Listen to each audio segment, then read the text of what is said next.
madame? Vous êtes dans la cité Puy-Tendue-Vernois. Ah bon, d'accord. Et qu'est-ce qui se passe aujourd'hui? Aujourd'hui, c'est l'inauguration par Madame la maire de la bagagerie. Moi, j'y habite, la cité. Hein. C'est vrai? Oui.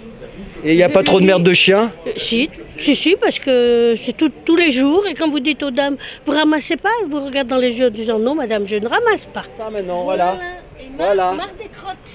Qu'est-ce que vous pensez, vous, des cacas de chiens sur les trottoirs? C'est pas trop... Madame n'habite pas ici, alors elles sont du tape le ici, mais les cacas de chiens, il y en a partout. Vous n'êtes pas gêné par les cacas de chiens? Si. Un peu, hein. Ah, mais moi, je rêve d'amande, moi. Vous êtes venu pour déposer vos bagages, vous? Nos bagages idéologiques, nous sommes venus pour soutenir l'opération, bien sûr. Une bagagerie pour permettre aux gens sans domicile de pouvoir déposer leurs bagages, de pouvoir souffler un peu, aller prendre une douche, se changer, etc. C'est une idée généreuse mais nécessaire. Je pense à ceux qui sont porte de Bagnolet. Tu vois, j'en étais malade, il y avait 3 gosses, 3 femmes et il pleuvait à verse. Bienvenue à la bagagerie et longue vie à votre bébé. Voilà, qu'ils vivent longtemps. Donc ici, c'est un quartier où je dirais les gens peuvent vivre des choses difficiles, mais ils sont très solidaires entre eux. Et donc, je sais que le projet est déjà connu des habitants du quartier, il est su.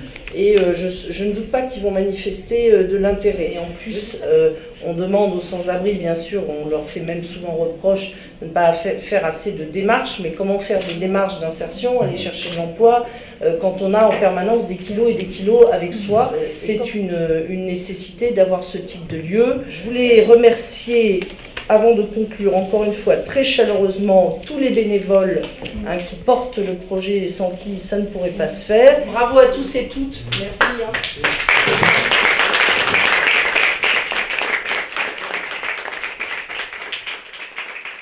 Et puis bravo aussi pour la dynamique associative et bénévole, parce qu'en ces temps où les valeurs de solidarité ne sont pas toujours celles qu'on entend le plus dans les rues, malheureusement, et je crois que c'est un vrai problème et que nous avons eu à faire face ces dernières semaines à des recrudescences de manifestations, de rejet de l'autre, voire de haine extrêmement préoccupantes pour notre démocratie. Merci pour ça et merci donc pour toute cette action bénévole qu'il faut soutenir. Puis, encore une fois, longue vie à cette bagagerie. Merci. Je pense que c'est une très belle initiative. Mais pourquoi on n'a pas parlé des Roms là, qui dorment jour et nuit là, à Porte de Bagnolet? Alors effectivement, il y a plein de problèmes. Il y a effectivement le problème des Roms qui dorment jour et nuit et qui n'ont pas un accès correct. Ils peuvent mettre leurs bagages.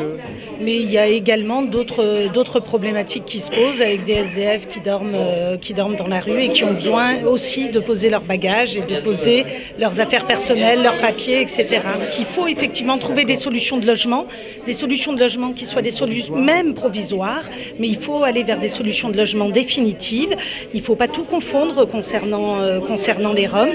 Il s'agit bien là d'une question de pauvreté qu'il faut traiter comme telle et il faut faire attention à ne pas faire des amalgames. Je trouve que c'est magnifique. C'est vraiment formidable qu'il y ait un petit peu de solidarité dans le 20e arrondissement. Ça fait du bien. En fait, il y a 3-4 ans, moi je l'avais en tant que responsable UMP donc du 20e arrondissement, j'étais venue et j'avais appuyé ce projet effectivement. Donc j'ai aidé autant que j'ai pu. J'ai mes conseillers de quartier Gambetta et Saint-Blaise qui ont aidé beaucoup sur ce projet. Pourquoi c'est utile alors pour... Une bagagerie? Ouais. Oh là là là là, c'est même indispensable à notre époque. Et c'est dommage qu'on en soit arrivé là. Il y a la même chose dans les gares, t'as juste à mettre une pièce et retirer la clé. Non, ça n'a rien à voir. Ah bon, ça n'a rien à voir. Il y a du lien social, il y a un tas de choses ici. Le café, le thé, la discussion. Puis on dépose ses bagages dans un endroit bien précis. D'accord. Une gare, ça n'a rien à voir. C'est impersonnel, c'est... Donc il y a une relation humaine en plus là. Exactement.